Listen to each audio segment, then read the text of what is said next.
Bonjour chers internautes, c'est Il Pastore pour évoquer avec vous brièvement le carême et le jeûne dans une perspective protestante, particulièrement selon la tradition réformée, mais j'imagine que ce que je vais rappeler maintenant peut convenir à un grand nombre de chrétiens de différentes églises chrétiennes en général.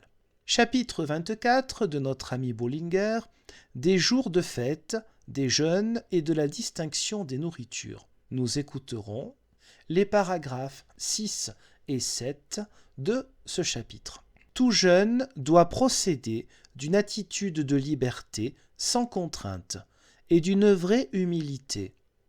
Il ne saurait être motivé par les applaudissements ou la faveur des hommes, et moins encore par l'idée que l'on puisse ainsi mériter la justification, mais que le jeûne soit pratiqué afin que, par lui, la chair soit privée de ce qui l'affermit et la ferveur de Dieu soit attisée.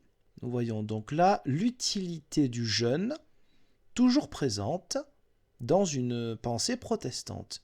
L'utilité qui est que l'être humain se rappelle par le manque que constitue ce temps de jeûne qu'il dépend, dans le bon sens du terme, de Dieu lui-même.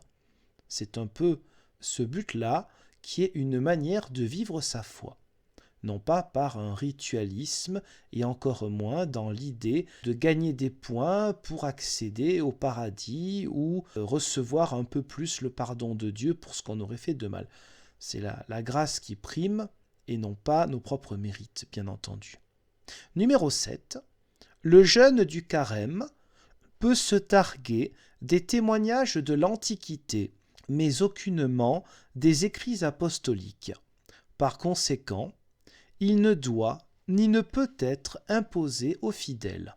Car il est certain que les jeûnes revêtaient autrefois différentes formes et s'employaient à diverses fins.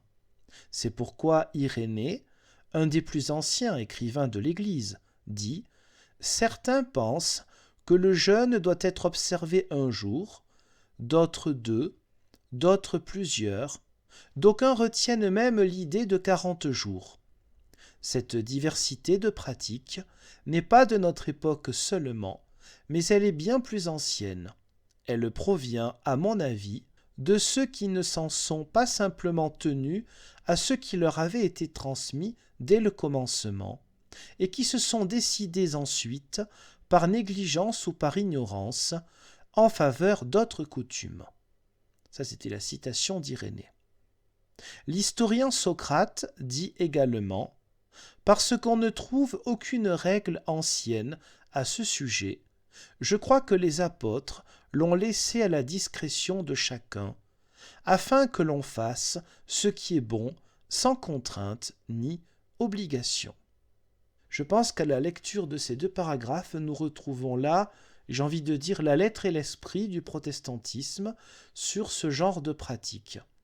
Et si je vous lis ce genre de texte, c'est aussi pour contrer ceux qui penseraient à tort que le protestantisme a forcément abandonné ce genre de choses. Non, le protestantisme, dans ses grands textes, ne dit pas que ça ne vaut rien ou que ça sert à rien.